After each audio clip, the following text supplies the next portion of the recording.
Welcome in, everybody, to a deep dive on something really special, the Paris 2024 Paralympic Games. Oh, yeah. We're going to be talking all about not just athletics, but Right. accessibility, inclusion, and just like the human spirit overcoming so much. Yeah. Yeah. We've got excerpts from the 2024 Summer Paralympics Wikipedia page for this one. Okay. Awesome. And I think people are going to be really interested to learn that Paris sold a record-breaking 2.5 million tickets Wow. out of 2.8 million for the Paralympics. That's amazing. That's even more than London 2012. Wow. That's incredible. So there's so much global interest in these games. Yeah. And I think it speaks to, Yeah. a broader sort of cultural shift. Yeah.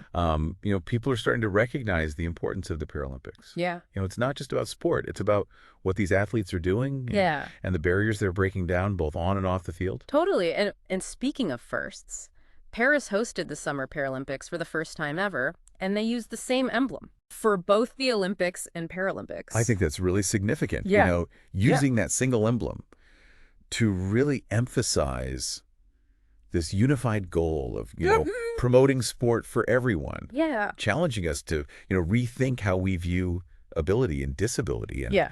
celebrate this diversity of human potential. Totally. And the mascots, I thought this was really interesting. The fridges were these really cute anthropomorphic Phrygian caps, a symbol deeply rooted in French history, representing liberty and freedom. I love how they weave that symbolism into the mascots. And Yeah. the Paralympic fridge actually had a running blade, Oh, wow. so a visible disability, Wow. which is actually the first time since the 1994 Winter Paralympics that a mascot has had a visible disability. Oh, wow. And I think it's a really, significant step forward, to normalize disability, Yeah. to show it as a part of life, not something to be, He's- hidden or ashamed of. Yeah, and these games really broke records. 168 national Paralympic committees participated, the highest number ever. Wow. We saw 3 first-time participants, Eritrea, Kiribati, and Kosovo, and then 9 others returned after being absent for a while. So the Paralympic movement really seems to be expanding its global reach. That's an interesting question. What are the factors that are driving this global growth? Yeah. Is it increased awareness, better support systems for athletes with disabilities, or maybe it's even this growing recognition of the social and cultural value of inclusivity? Yeah. There's a lot to unpack there. That's a really interesting question, actually, that might warrant its own Yeah, deep dive sometime. sure. But let's shift gears for a second and talk about some of the challenges that Paris faced Okay, leading up to the games. sure. There were some concerns about accessibility, particularly with the metro system and Yeah. the limited wheelchair accessibility. Yeah, accessibility was definitely a big topic of conversation. Yeah. But it's worth noting that Paris did make significant investments, about 1.5 billion euros, Wow. to try and improve accessibility. Oh, They upgraded their bus fleet. okay. They provided subsidies for wheelchair-accessible taxis. Wow. And they worked to make businesses more inclusive. So, Yeah. there were critics who argued it wasn't enough. Yeah. But it is. We should acknowledge the steps they took. Yeah, it sounds like they were making Yeah. a real effort to make the city more inclusive. For sure. And speaking of the games themselves, that opening ceremony at the Place de la Concorde Oh, yeah. was spectacular. It was amazing. Holding it outside of a stadium for the first time was a really bold move. Yeah. What did you think of the human body and its paradoxes theme? Oh, it was brilliant. Yeah. Using that urban landscape to create such a unique experience. At Yeah. the Parade of Nations, started for the Arc de Triomphe Yeah. and going to the Champs-Élysées, it was so powerful. Yeah. And the Arc was adorned with the Paralympic agitos. Yeah. And just seeing all these athletes from around the world coming together in this, symbolic location, it was incredible. And it's interesting how they use those landmarks to elevate the games. Yeah. And that cauldron, a 30-meter tall helium sphere that rose like a hot air balloon. Yeah. What a beautiful homage to the Montgolfier brothers. It was more than just a visual spectacle, though, right? Yeah. That rising sphere defying gravity, it was like a metaphor for the Paralympic spirit. Totally.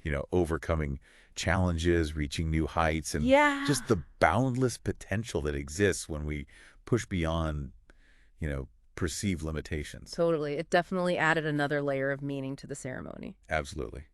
Now let's talk about the medals. I thought it was really cool how they incorporated a piece of the Eiffel Tower into the design, Yeah. a symbol of strength and resilience. Oh, and we can't forget the Braille inscription Yes. on the medals. Such a cool detail. Huge impact. Mm-hmm.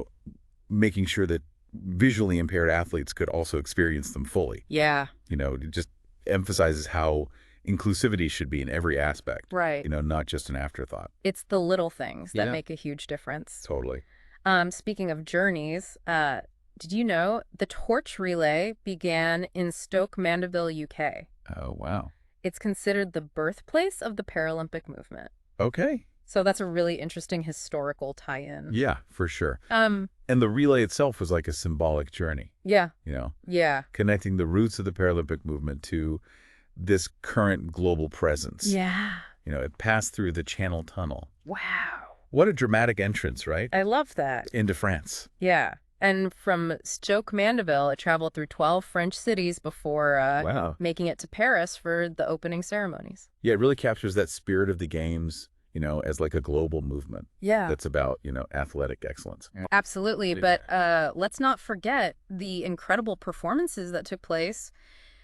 China once again dominated the medal table, Yeah, they did. securing their 6th consecutive Paralympic victory. It's their 6th one. It is. Wow. Their final count was remarkable, 94 gold medals and a total of 221 medals. That's incredible. It's pretty wild. And, it's interesting. Their dominance isn't a recent phenomenon. Yeah, no, it's been going on for a while. It makes you wonder, what's their approach to Paralympic sports? Yeah. Is it government funding, specialized training programs, or, Right. a cultural shift towards valuing that athletic achievement? I think it's a topic worth exploring for sure. Yeah, it would be fascinating to kind of dig into Yeah. what contributes to that success. But beyond the medals, the Paralympics are about so much more than just winning. Mhm. These athletes demonstrate such incredible determination and resilience in the face of so many challenges. Yeah, their stories are really inspiring. They're pushing boundaries, redefining what's possible, Yeah. and showing us that, limitations are often self-imposed. Yeah. And speaking of amazing achievements, there were some incredible podium sweeps Oh, yeah. in Paris where one country took all 3 medals in an event. Yeah, those were amazing to watch. They were so exciting to watch. Totally. Did any particular sweeps stand out to you? Well, the Chinese wheelchair fencing team was just phenomenal. Oh, wow. They swept the podium in both the men's and women's team foil events. Wow. That level of dominance is extraordinary, and it highlights the importance of, Yeah. teamwork, strategic training. Yeah. It's not just about individual talent. It's about working together to achieve this common goal. Yeah. I mean, for viewers, those sweeps add another layer of excitement to the competition. Oh, for sure. And national pride, it's always thrilling to witness. Yeah. Definitely a country kind of excel in a particular sport. Yeah. Okay, before we wrap up, we need to touch on the broadcast innovations at these games.